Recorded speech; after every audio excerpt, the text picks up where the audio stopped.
Om Swastiastu.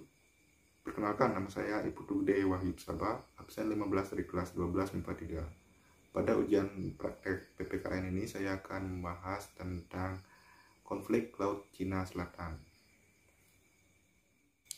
Baik, sengketa Laut Tiongkok Selatan merupakan sengketa terpanas di abad ke-21, di mana Tiongkok, Amerika Serikat, dan sebagian besar anggota ASEAN terlibat secara tak langsung.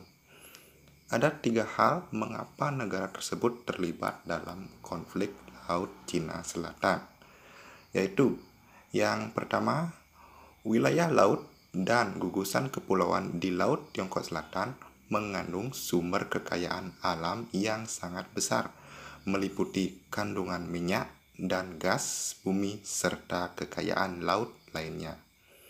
Yang kedua, wilayah perairan Laut Tiongkok Selatan merupakan wilayah perairan yang menjadi jalur perlintasan aktivitas pelayaran kapal-kapal internasional, terutama jalur perdagangan lintas laut yang menghubungkan jalur perdagangan Eropa, Amerika, dan Asia.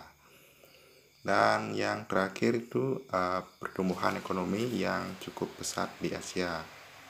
Berikut dampaknya bagi Indonesia. Indonesia tidak memiliki sengketa teritorial dengan Cina di Laut Cina Selatan.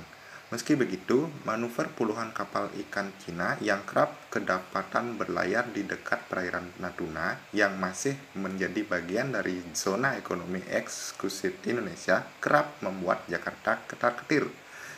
Republik Indonesia memergoki puluhan kapal ikan Cina yang dikawal dengan kapal penjaga pantai dan kapal fregat pemerintah Tiongkok menerobos masuk wilayah ZEE Indonesia di perairan Natuna.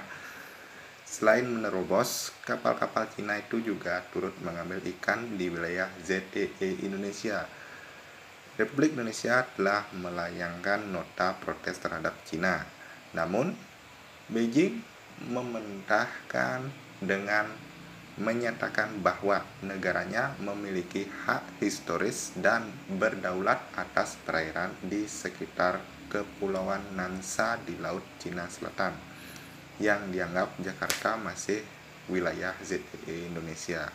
Dan yang terakhir adalah peran Indonesia. Indonesia sejak lama telah menyuarakan dukungan terhadap kode etik yang mengikat secara hukum di Laut Cina Selatan.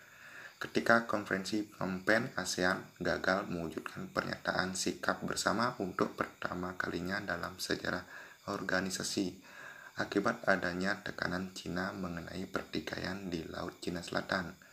Langkah diplomasi ulang-alik oleh Menteri Luar Negeri Indonesia, Marty Natalegawa, pada akhirnya menjadi penyelamat. Indonesia berupaya menunjukkan peranan khusus dalam konflik Laut Cina Selatan, yakni sebagai mediator dan kekuatan stabilitas. Baik, sekian penjelasan saya mengenai konflik Laut Cina Selatan. Jika ada salah-salah kata, saya mohon maaf. Dan akhir kata saya ucapkan terima kasih. Om Santi Santi Santi Om.